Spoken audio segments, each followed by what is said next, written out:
Hello. What's up, everybody? It's Erin. And Nicole. This is Dude That's Fucked Up. Oh, welcome, Ooh. welcome. Spooky. Is it? I don't know. No. No.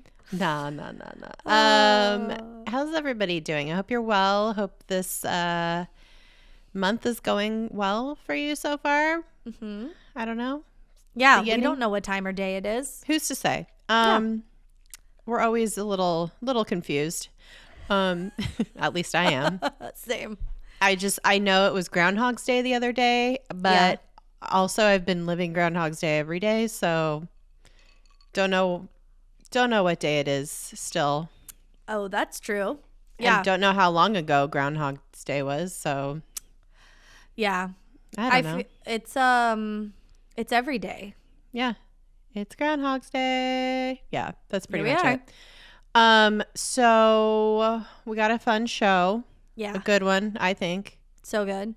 We got it's gonna be dirty. It's gonna be delightful. Empowering. You're gonna learn some history. Mm-hmm. Yeah. We're gonna learn about someone who not a lot of people know about, and I'm so excited. And what a cool lady. Well, before we get to it though, do we have any biz this week? Biz, what's with the biz? No, I think we could just get into it. All right, cool. Do you have anything fucked up? Well, I mean, it's not, maybe it's fucked up. I gave notice at the radio show I do for free today. I'm just so tired. Yeah. I might come back and do it or do something else. But I just need a break. It's a lot. Yeah. So I felt sad about it a little bit. It's been pretty fun, but it's also when something starts to feel like a chore, it's just I can't, it's so hard to motivate yourself. And, it's who am I doing this for? Pete's mom, essentially. So yeah, I did that, which is not that fucked up, but. No, but I think you probably put a lot of thought into it every week. Yeah. And so it's just one of those things where you kind of feel bad and you're just trying to take the reins on your life a little bit and your mental health. And that's hard to do sometimes. So yeah. And just pivoting, it's okay, I've put in a year, it's always change. And you have to listen to yourself. Sometimes things are hard because they're hard, but it's well, you want to be doing it or you need to be doing it, to get from point A to point B, whatever, putting your time in. But also I gave it a year, it's ending on its year anniversary. So I'm okay, I feel I gave it a good go. I had to change the format in a pandemic, and then it never just stuck after that for me. And it was just really hard to think of every week. And so I'm retiring it, at least for now. That's good. That's mature. Yeah. That's growth. I love it. Yeah, growth. Thank you. You're welcome. Oh, man.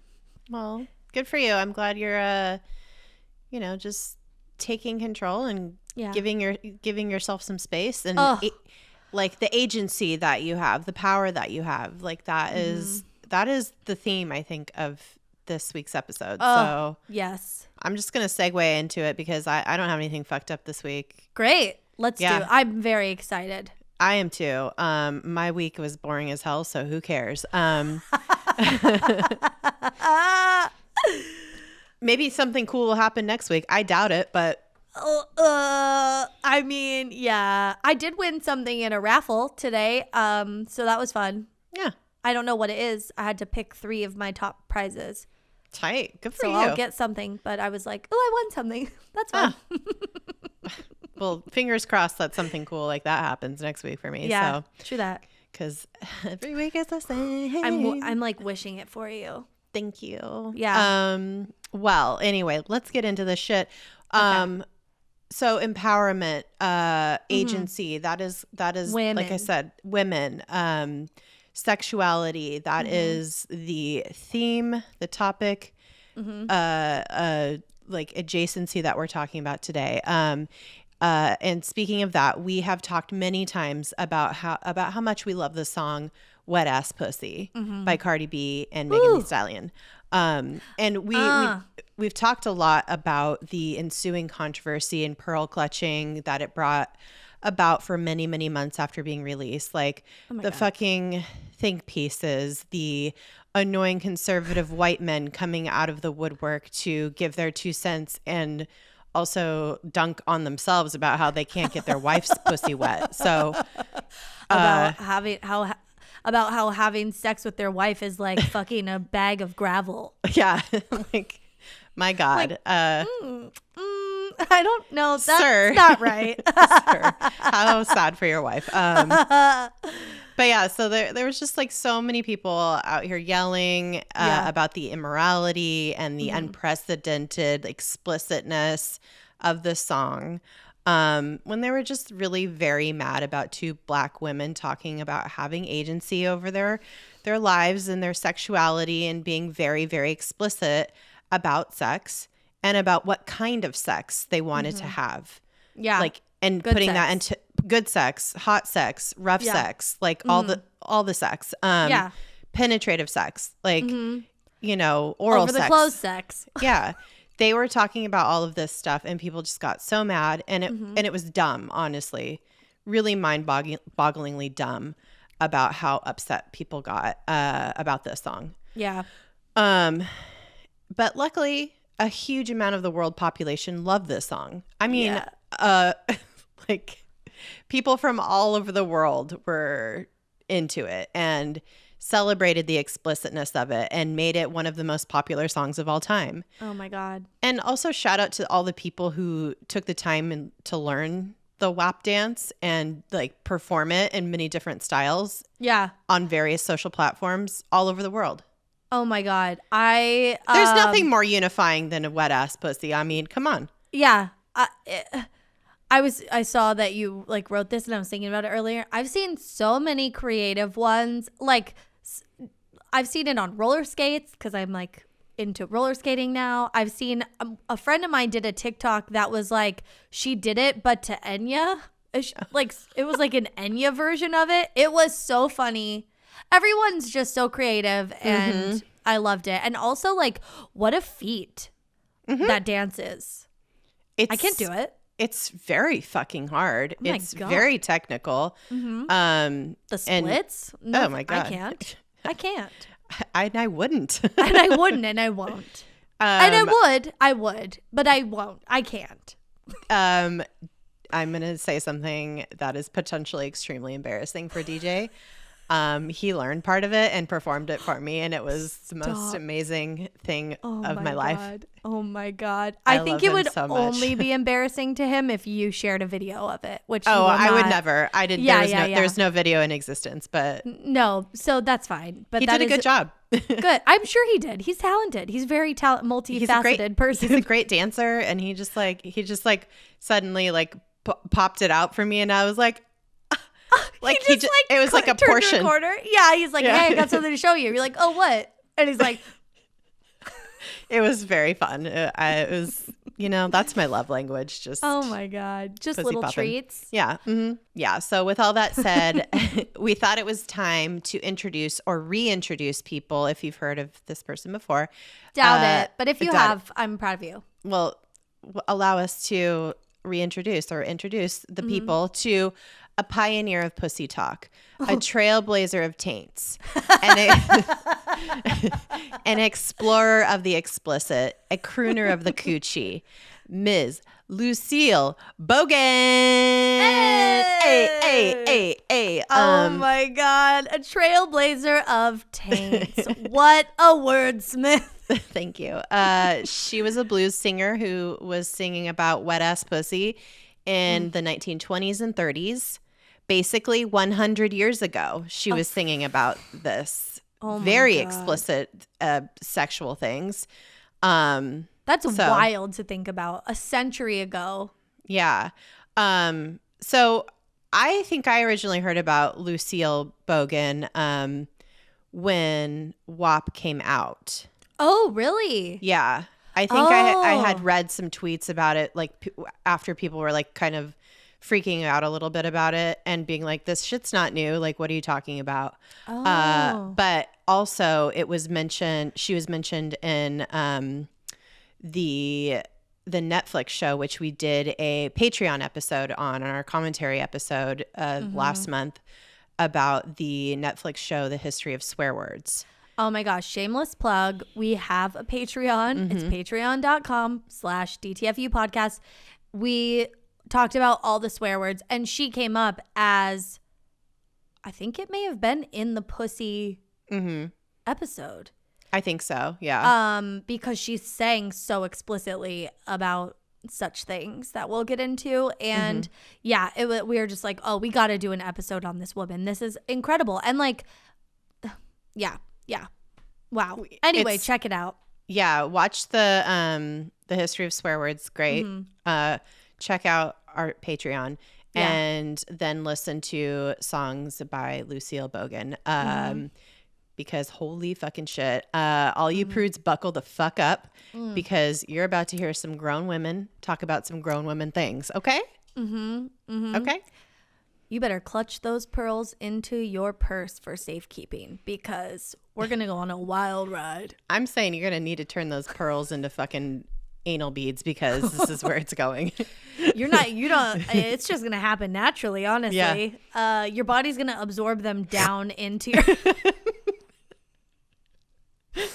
Yeah, your body just absorbed your pearls and they are now in your anus. And here we go. Okay. Well, a little background about Lucille Bogan, aka Bessie Jackson, who she also recorded. That was like a alias she recorded. Pseudonym, stage name. Yeah. Some of her songs under was a Black American classic female blues singer and songwriter, and among the first to ever be recorded. Trailblazer already. Oh my God. Probably in terms of blues musicians, for one of the first to be recorded. Because we know like recordings came before that, right? Like the fart guy and stuff. Oh, yeah. Like I'm talking about like on music. The radio, like music, like an LP, like thing, like mass produced singer-songwriter. Yeah. Oh my God. Please, let's just take a moment to celebrate how like historical that is. In and of itself. Yeah. In and of itself. And then we're going to get into like her actual content, which is wild. But it's like, wow, this is amazing. One of the first people to record as like a singer-songwriter. And this is a Black woman. Like, amazing. Incredible. The music critic Ernest Bornemann noted that Bogan was one of the, quote, big three of the blues, along with Ma Rainey and Bessie Smith. There's a Netflix movie out about Ma Rainey now. It's Ma Rainey's Black Bottom, I think is the name of the movie, and it's Chadwick Boseman's last film. I really, really wanted to watch it. I don't know if I'm emotionally prepared for it, so I've been putting it off, but I really, really want to watch it. So, so check that out if you want to just like learn about some history of you know, the blues. Black women in blues.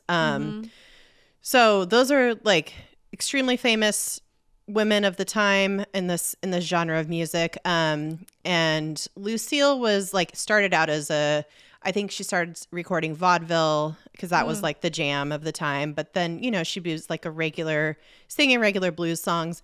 But then she started kind of coming into her own and writing. Coming, yeah. And really writing some very interesting shit for the time. She wasn't singing just any blues music. She was singing some dirty blues. Dirty blues is an actual subgenre of blues that at the time dealt with socially taboo and saucy subjects, often referencing sexual acts and drug use and drinking. And partying. And diddling. Doing all the things. Buttholes. Maybe. Definitely, actually. Wet ass pussies? Yeah, wet ass pussies.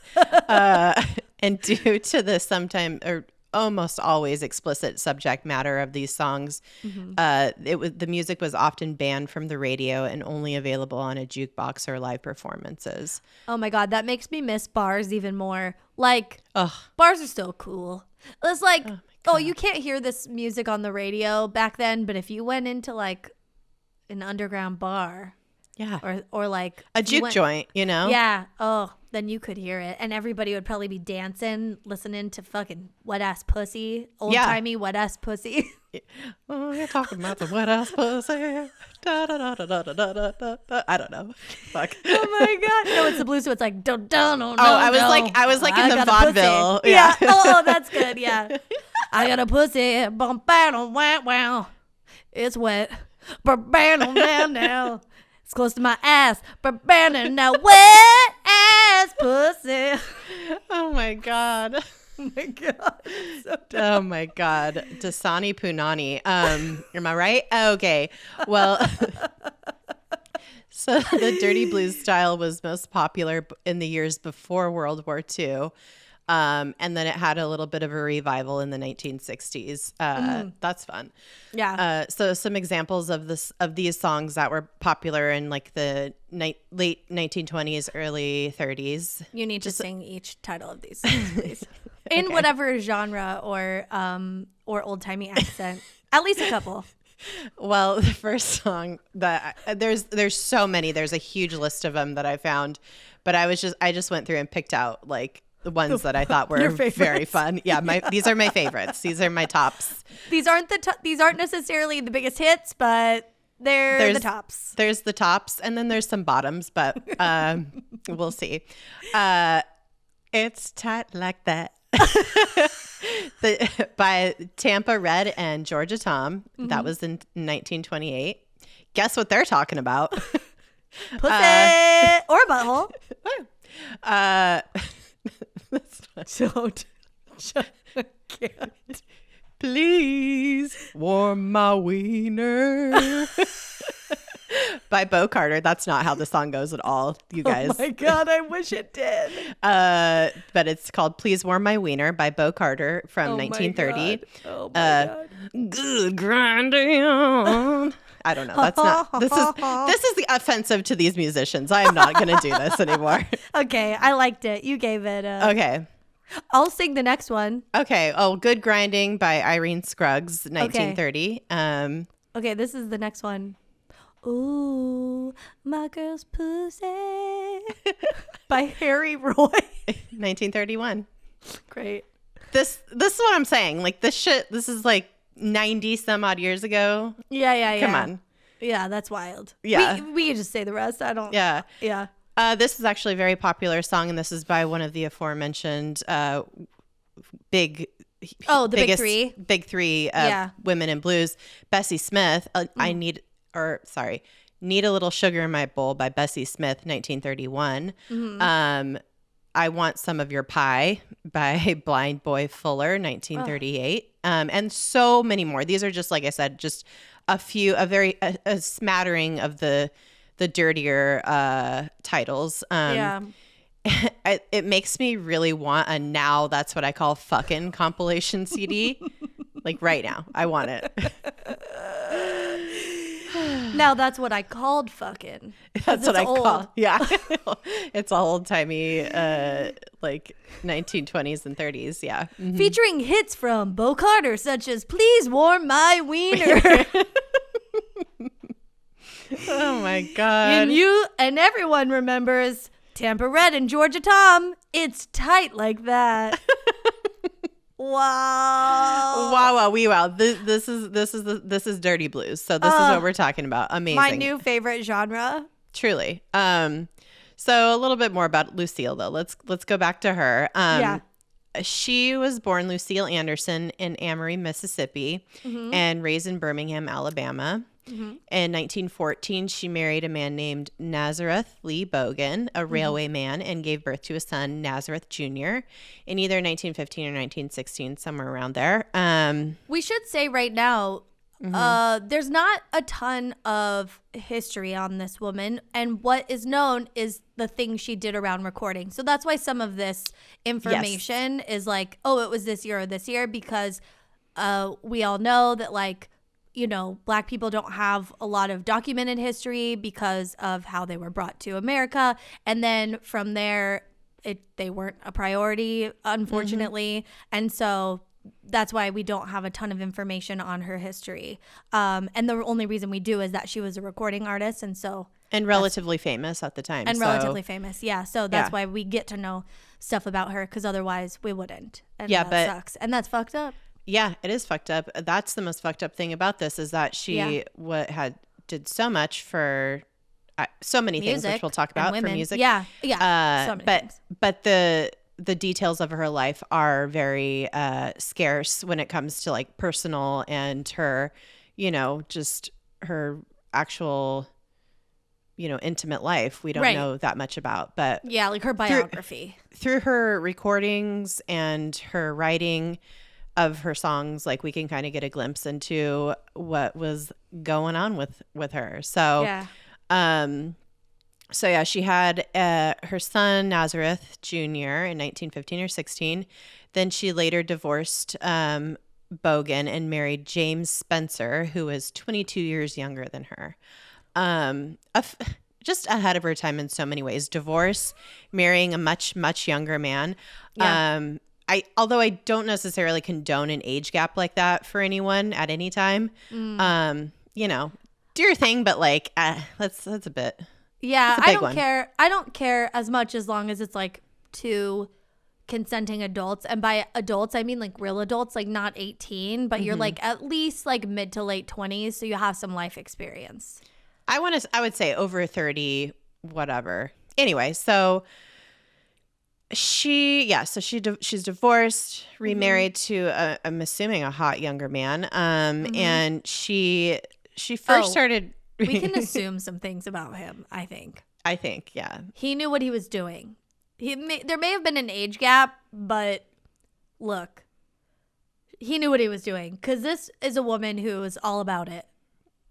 You know? Yeah. He knew how to fuck, is what I'm saying. Yeah, exactly. That's the thing. Thing. Okay, I'm beating around the vaginal bush, okay? This man knew how to fuck. And if he didn't, he knew how to do other things to satisfy his woman, or leave her the fuck alone, and she did it herself. That's what I'm saying. Or with other men, maybe. Who knows? Yeah, whatever. Or women. Well, we'll talk about that. So that's what I'm saying. Maybe this was a partnership we can't comprehend, you know? These are the details I wish I knew and had more information about of her life. This is what I was saying. So but as in terms of her career, though, she first started recording vaudeville songs for OK. I want to say OK. I think it's okay, but it's spelled very fun. It's spelled OKEH, but I'm just gonna go ahead and plow through with OK. Is it like South Park, like OK? Okay. OK Records. OK Records.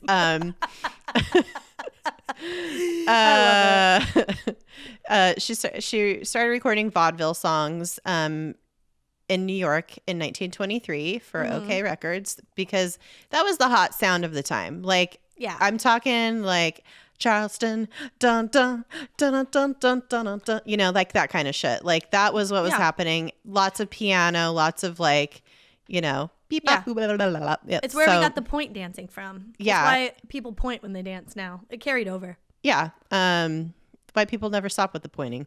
I don't.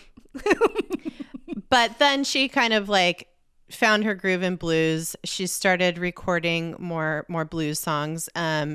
She later in the year in 1923 also recorded Pawn Shop Blues in Atlanta, Georgia. And this is a really fun fact. This was the first time a Black blues singer had been recorded outside of New York or Chicago. Wow. I think that's a really cool historical tidbit. Just very casually being like, I'm going to go record in a place that this has never been done before. Like, oh my God. She was just the first at so much. Mm-hmm. And I you know, there's just, like, not a lot of people talking about her. So anyway, she's just doing all of it. So then by 1927, she began recording for Paramount Records in Grafton, Wisconsin. Mm-hmm. And this is where she recorded her first big success called Sweet Petunia. And just FYI, Petunia was a euphemism for pussy flaps. Oh. So. Of course it was. Yeah. Real cute. I like it. Whoa, whoa, my sweet Petunia. Oh, that means pussy flaps. Oh my God. Oh my God. And she also recorded for Brunswick Records, backed by Tampa Red, mm-hmm. Who is another he sang It's Tight Like That. Oh yeah. Oh my gosh. So yeah. They were running in the same circles, of course. Yeah, yeah. It's like it's all in the like universe here. Yeah. It's like how comics come up together.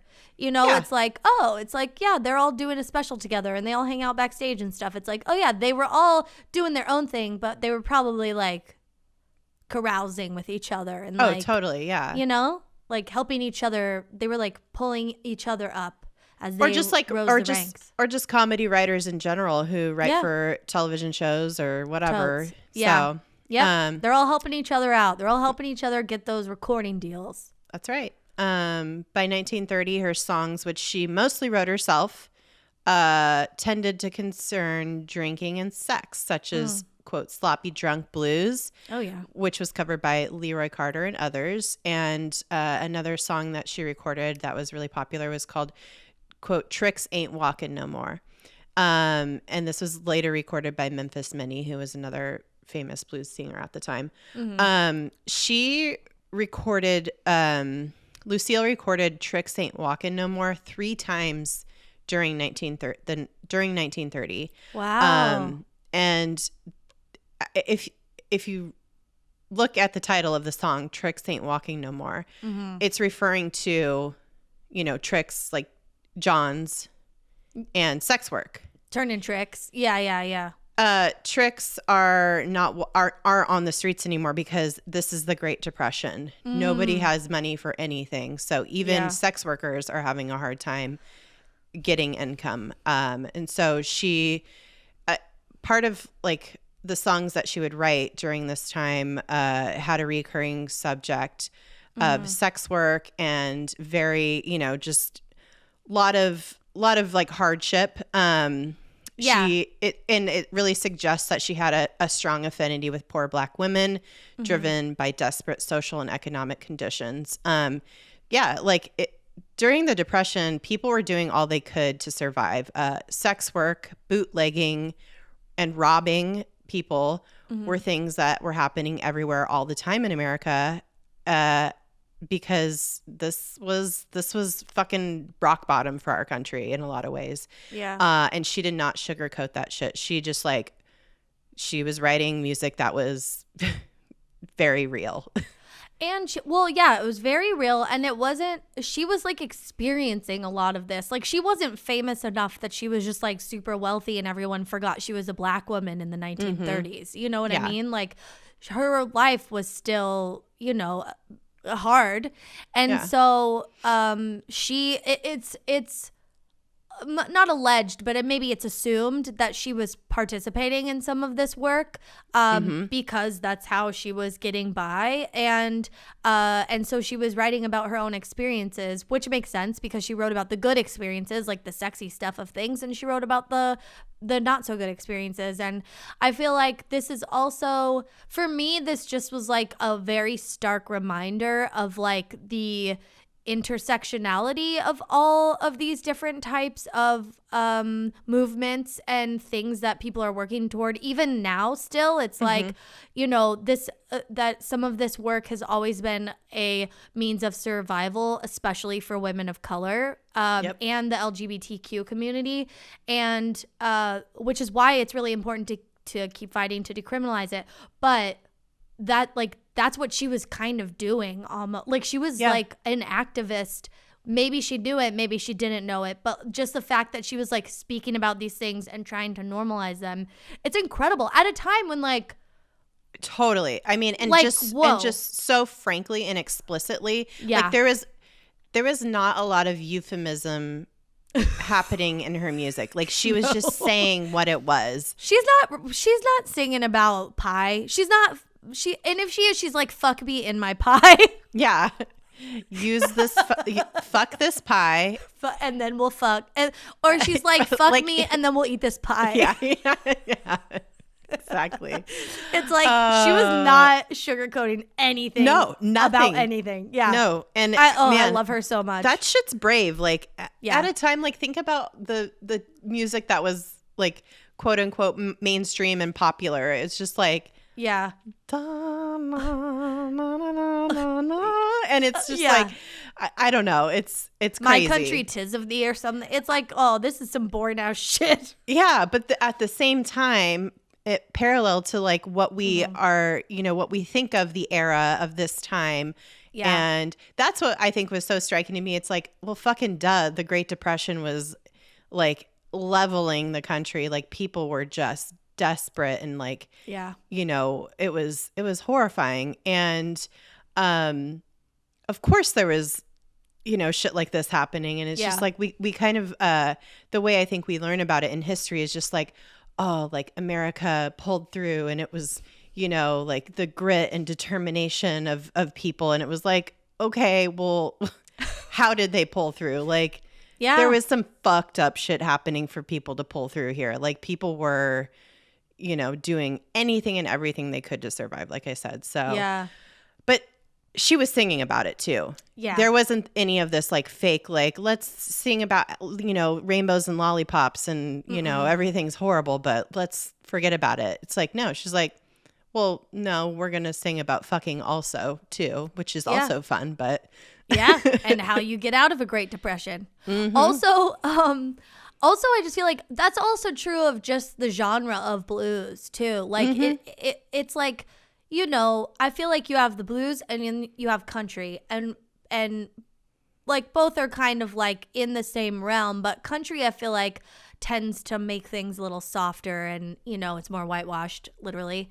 And the blues is like, no, hang on. I'm just going to like tell you exactly what happened and I'm going to be like super succinct and there's nothing fluffy about this. Yeah. It's just like the music and exactly what I want to tell you. It's pain and I think joy. And joy and, but it's not called the blues for nothing. Let's put it that way. It's the blues. Yeah. So she also recorded, and then, of course she's getting more famous for her songs. She recorded the original version of Black Angel Blues, which B.B. King covered as Sweet Little Angel. So her work was very influential, very like it, and became in a lot of ways kind of pretty mainstream. I mean, B.B. King covering one of her songs is pretty fucking epic. Yeah, biggest blues musician of all time. Yeah, so and she, like you said, she did sing about some LGBTQ themes. This is what I wish so badly that we had a better portrait of her, everyday life outside of just the music. But she was referencing a lot of stuff that, is very, very queer and very fucking cool. Like that nobody was, I mean, there probably definitely were people doing it, but she had a platform and she was pretty famous doing it. So she and then it's like we can make some maybe assumptions, just like how historians have made assumptions based on like, oh, maybe she was involved in sex work, maybe she was involved in bootlegging, because these were things she sung about. Well, she had a song called BD Blues, which BD was short for bull dagger, which was a term for lesbian at that point. And so she has a whole song. We'll share a little bit of the lyrics later because they're also kind of sexy, if I remember correctly. But very powerful and very powerful. Cool. Yeah, but very like fluid and open, Yeah. And not and just kind of like, oh, this is an experience. And then she even lent her talents to the Prohibition blues. So she sang a song called Whiskey Sellin' Woman, and that was telling a story about a woman who had no choice but to bootleg in their home to like feed their family, even though it was risking their family and their own freedom. And these were songs that were released on records and people played. And it's like, you know, she's talking about potentially what her own experience was, but it's very hard to confirm. So yeah, it's I just like digging into this. It's wow. And there just isn't that much information, and it's a real big bummer. But we got some fun stuff from it. Yeah. And I mean, I know like the cliche is like write what you know, and I do believe that she was writing what she knew. Yeah. I think that's safe to assume. So and boy, did she know some things. Oh my God. She knew a lot about a lot. Yeah. So remember how I said this is some grown woman shit? I really mean it. We're about to talk about some of her song lyrics. Like we won't sing these. We'll just read them. We're gonna read them because wow. Not gonna insult her memory like that. And you know, there's a lot of songs today that are very dirty. That were like, ooh, I'm blushing. You know, like what? There's pussy. I mean, I blushed a bit. Yeah, I've been blushing. Yeah. Foxy Brown, Lil' Kim. There's so much out that we have listened to in you know our lives that is modern. Yeah. But I would say, I would say though, like a lot of the lyrics are euphemistic. Yeah. A lot of double entendres abound in the lyrics, and yeah, that's great. It's like all of it's very clever and fun, and but this Lucille was not doing that. She was talking about dicks and pussies and cum and titties in very like just that, and in very specific ways. I'm already shy about it. Yeah, well, I'm not. I mean, I'm not. I'm gonna push through. Don't worry. But I'm like, oh, I'm like giggling, like pussy. So, just an example. One of her most famous songs is called Shave 'Em Dry. And this is a very delightful and amazing part of the lyrics for me. Okay, wait, first, do you want to say what Shave 'Em Dry means? Because when we were talking about this in our status this week to like choose this topic, I thought it was literal. Oh, like shaving. Yeah, I was like, oh, is this like some sort of foreplay thing where she's like shaving him while he's like, she's shaving him dry? And then I was like, that's kind of like mean. I think I believe that it's like Shave 'Em Dry, the title is, and in the chorus of the song is like a way of saying like, fuck me hard. And maybe like raw dog, fuck me hard. Like this is like raw dog me hard. Yeah, basically. Okay. Also, so she did use euphemisms, but maybe only for the titles. Yeah. But so here's just a bit of the song lyrics that really. This is my favorite part of the song, basically. Excerpt from the classic song "Shave 'Em Dry." Yeah. Now your nuts hang down like a damn bell sapper, and your dick stands up like a steeple. Your goddamn asshole stands open like a church door, and the crabs walks in like people. Ow shit. Oh baby, won't you shave 'em dry? That's a classic, very famous song of hers. Oh my God. Your goddamn asshole stands open like a church door, and the crabs walk in like people. Is she fucking people with crabs? I mean, ooh, maybe Shave 'Em Dry is like, you have crabs. I need to remove your pubes before we fuck. Okay. Could be. Oh my God. Okay, my favorite part is the very beginning. Oh yeah, of Shave 'Em Dry. Yeah. Oh yeah, Shave 'Em Dry. This is how it starts. There's no warning. These are the very first lyrics of this song. Gets right into it. I got nipples on my titties big as the end of my thumb. I got something between my legs. I'll make a dead man come. Oh my goodness. And also, the Rolling Stones, you know they knew who this woman was. Because they have paid homage to her in Start Me Up, I think.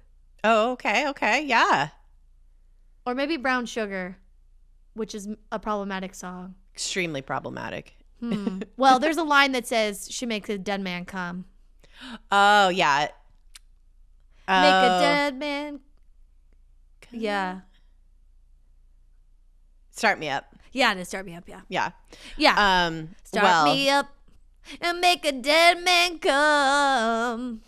Yeah, yeah, oh, you make a dead man come. Well, that's Lucille Bogan. She was doing it. Oh, good for her.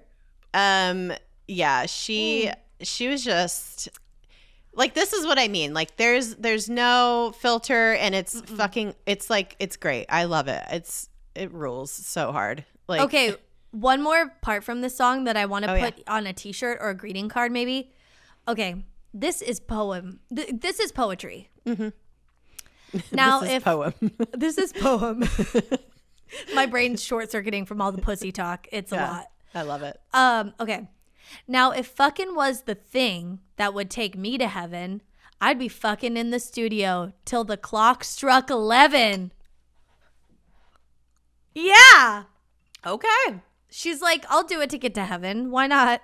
Even if you have crabs. Everywhere, yeah. But I'm going to shave them dry before we get to business. That's right. Oh, man. And then this is another one of her very, very popular songs at the time. Mm-hmm. And this is the first song of hers I ever heard. And I was like, holy shit. This is like the one where I was like, oh, ma'am.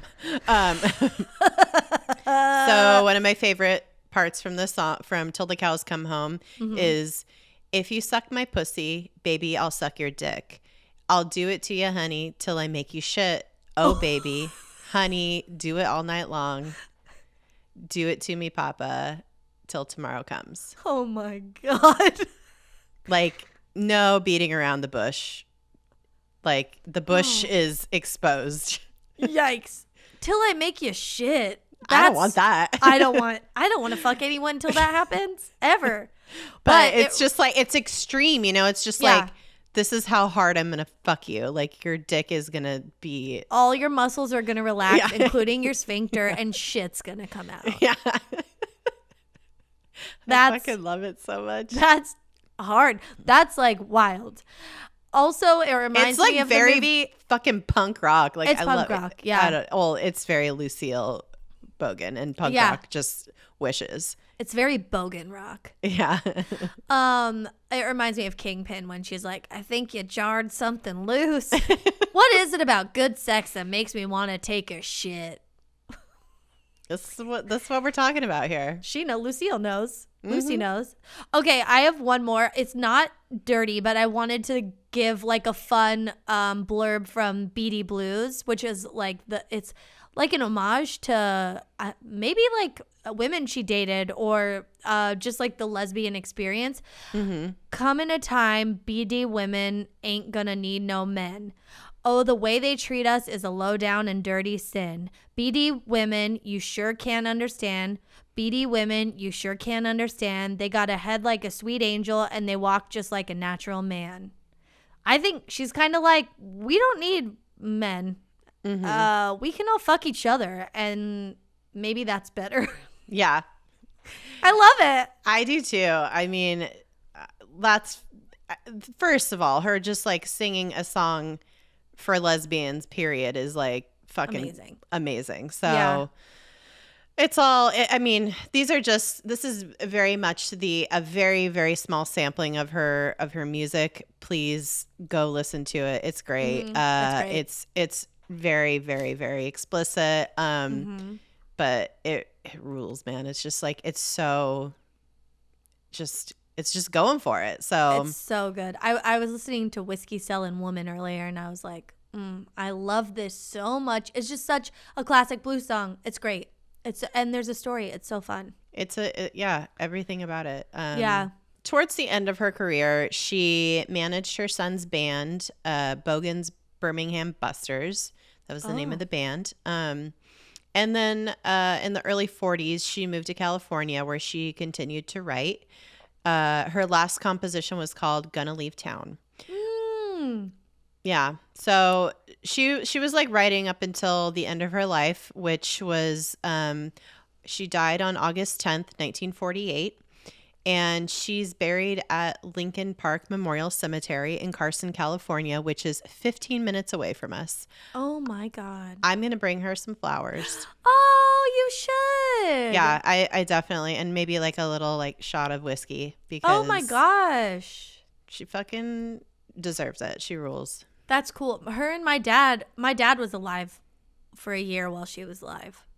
Oh, wow. That's kind of fun. And he was That's near awesome. here. Yeah, my grandma was alive living here when she lived here. That's wild. My entire family lived in like Redondo Beach, like right there. Oh my God. My family was in like Sierra Madre, Arcadia, Pasadena. Yeah, my like whole Mexican side of the family lived in like the Los Angeles, Redondo Beach area. Oh my God. That's so cool. I know. Well, she was, yeah, I mean, we don't really know who she is. And you know, it was a very, very long time ago. And so we don't really listen to a lot of music from that time period. But we wouldn't have any contemporary music, especially from women, especially that talks about being empowered and having sexual freedom and stuff without this woman, Lucille Bogan. She moved the needle and blazed a trail for modern music, for everyone, like women singing about this kind of shit that we have now. Yeah, there would be no Madonna, TLC, Britney, Cardi B, Megan Thee Stallion. Like none of these women would exist in the careers that they have if she hadn't set the tone so early on, I feel like. And, or like been an example for other women who were more mainstream to kind of be like, well, she did it. So I think I'm just going to go ahead and follow along with that. Yeah. I also, we already said earlier that like the fucked up thing is that we just like don't know that much about her. You know, but there's like a lot of fun stuff about her. And I feel like this episode is maybe a little bit more of like a celebration of how cool she was and less about fucked up stuff. And I think the tone of that has been set in a lot of places that have written about her. So I wanted to share a quote kind of talking about how, you know, music, even as it is now, women or men, whoever, it doesn't matter who's singing it, just how explicit it is. Like, it wouldn't exist how it exists without her first coming along and being like so bold. Yep. And so there was a really cool article I found on thegumbo.net, and it's by, I truly looked up how to pronounce this person's name and I could not find video of them saying it. So I'm going to guess, but I think it's Tarisai Ngangura. Okay. And they're on Twitter and we'll put them in the description and stuff because they're a very cool human. And so they're a writer for Vanity Fair and they've contributed to Rolling Stone, the New York Times, New York Mag, Vice. Like they're doing all the things. And they just wrote this article, I think in August of 2020 on this site, thegumbo.net. And I want to read this quote about what Lucille's contribution has meant to hip hop. Oh, it's a hip hop blog. Okay. Cardi B and Megan Thee Stallion are successors of the creative legacy that Lucille Bogan carved in stone, drenched in whiskey, and laid alongside spent, sweaty, satiated bodies. Bogan made it possible for Foxy Brown, MC Lyte, Roxanne Shante, and the City Girls to come on the scene and a la Lil' Kim squat for a photo while wearing leopard print lingerie. She made it possible for Two Live Crew to argue in the American Supreme Court that their explicit music was not mischief and profanity, but part of a long line of African American oral storytelling and vernacular. Bogan is the blueprint. People say, but back in the day, like my grandmother didn't do it like that. No, they did it even better and louder. Hell fucking yes. Yeah, it's this writer, P.S. Oh my God, this whole article was so good and just such a celebration. But I just loved this kind of end to the article because it's like, people are always saying like, oh, I would never. My grandmother would be so upset to hear Cardi B. Oh, your grandmother was a young person at one time who went to parties and fucked. Okay. Yeah. So like, don't even think that that's not a thing. I know. It's just so dumb to think like all the all the pearl clutching around music today. Just it's like you can't it's the whitewashing of art and music that have, you know, kind of been mainstream for so long, and people just like have no idea what else is out there. And so I think it's really important to talk about and celebrate artists such as Lucille Bogan, who have been out here 100 years ago, 90 years ago, making art that is explicit, is sexual, is, you know, telling a story about hardship, not sugarcoating shit, being like, this is real life. This is the real world. People are fucking, people are stealing, people are going through hard times. People are making hard choices. People are doing sex work. Like, and they've been doing it for centuries. Sorry. Like, since the dawn of time, fucking is the most natural thing. It's how everyone exists. Like, it's such... Might as well have fun doing it. God damn it. Might as well have fun doing it. But it's, you know, we just live in such a puritanical society, and it sucks so bad. And we're all of this stuff, it's like, yeah, we come on this podcast and we're like, yeah, we like fucking pussy and like all this stuff, and we want to be like positive.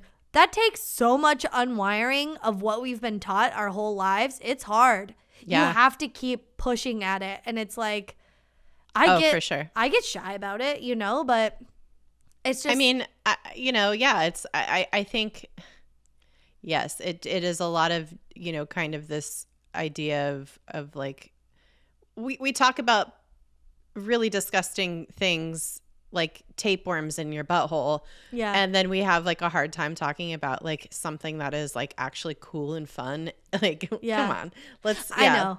Yeah. Let's push past that. It's like, we're going to be fine. And we're more fine than most. I mean, I don't get shy talking about buttholes and stuff, but some people do. No, I mean, it's not for mixed company. It's not for like, it's not for everybody. That's fine. Like, you don't have to be into it. That's okay. Everybody has things that are a boundary. Put your boundaries up. That's all right. Yeah, we can have boundaries. Yeah, respect that. But I don't know. I just think this is like kind of my final thought feeling.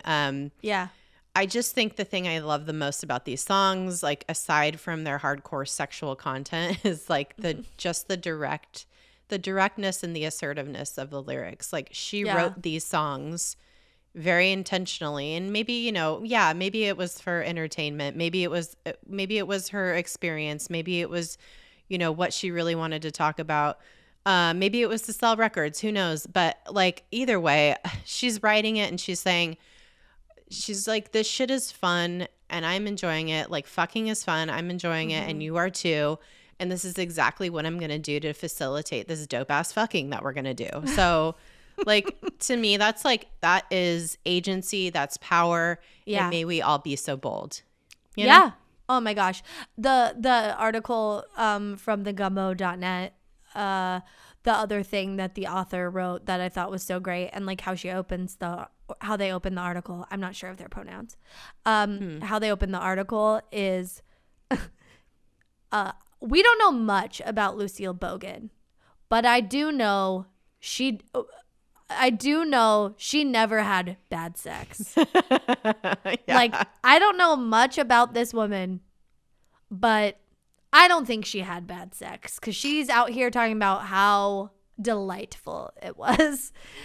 I just thought that was so fun. It's like, yeah, of course. Oh, I love that. And I hope that for her too. I do too. Like, God bless. Yeah. I was thinking about how the Dirty Blues had a resurgency in the 1960s, like the early 1960s, and like how that was such a repressed time for people, I think. And it really makes a lot of sense. Like, it just occurred to me, like, that's like, and you know, maybe as we're kind of talking about this, maybe we're like projecting what our current sensibilities are onto her in some ways, but maybe, you know, maybe not. Maybe this was like really what she was about, and this was her just doing her life. I don't know. I think it's interesting that you said that. I feel like the 1960s thing, it was a conservative time for half of the people. And the other half of the people were really like rejecting that and starting to reject that. And then we had the whole like free love hippie movement. And that's happening now too, I think. We're at like we're on like the precipice of such a huge divide where half the people are conservative. Half the people are like, oh my goodness, I would never. And then half of the people are like, what the fuck is the problem? You know? Yeah. And it's like we keep having these kind of big movements. And so she was in the half that was like, what's the big deal?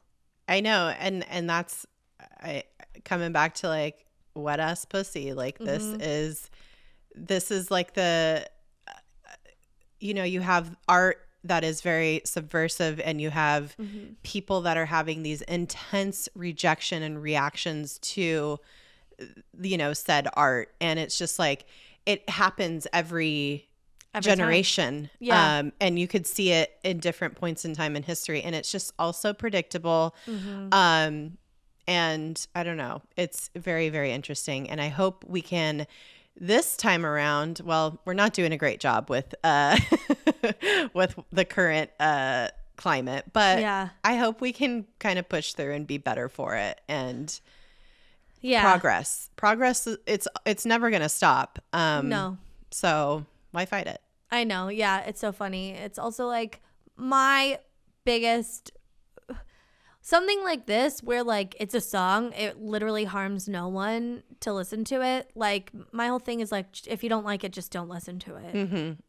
I don't understand why people are so upset by stuff like that. It's like, oh, but I don't want my kids to listen to it. It's like, why? Why would you play it for your kids? Yeah. Why are you playing wet ass pussy at your preschool? Yeah. That's bad. But also, they don't know what that is. Yeah, they're like, so it doesn't matter. Yeah. There's some whores in this house. Cool. Oh my God. Yeah.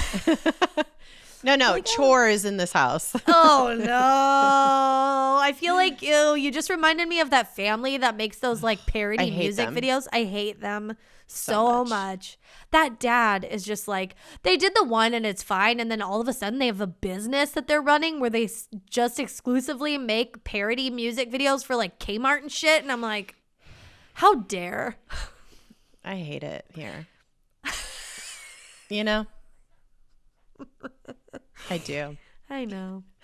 Well, we're in a never-ending cycle of, just the same themes that occur every generation, like I said.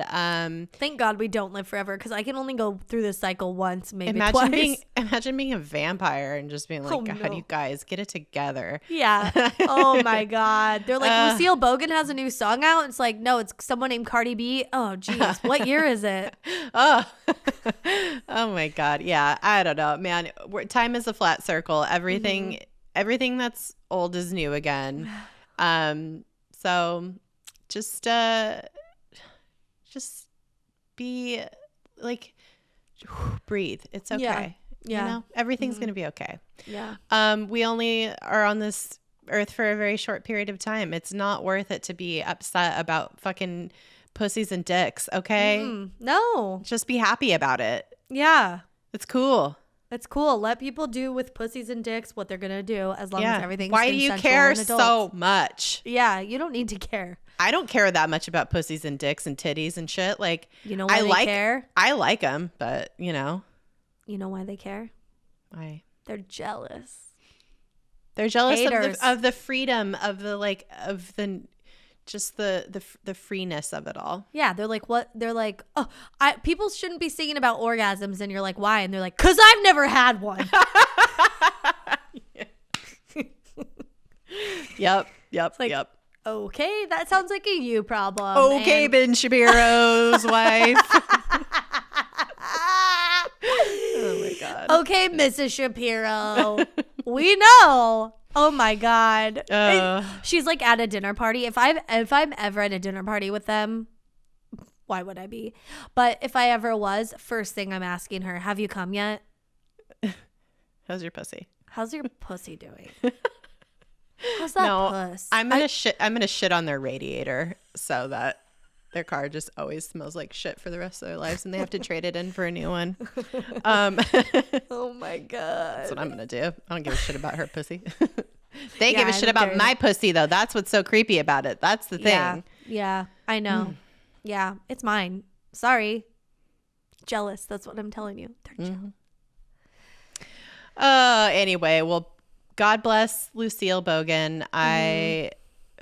R.I.P. Yeah. Were you going to flash us? No, I was shaking my titties like as a salute, you know? Yeah. Oh. Mm-hmm. I don't want to knock my microphone over. Not because my titties, but I think I'd be swinging elbows around. Oh, well, go listen to some of her music. If your butthole was clenched this entire episode because, you know, you were like, this is a lot. It's okay. Breathe. Yeah, that's okay. It's okay. You're amongst friends. Here. Listen to it again. Yeah. It'll be more relaxing this time. You'll know. Yeah. You'll know what's coming. Oh.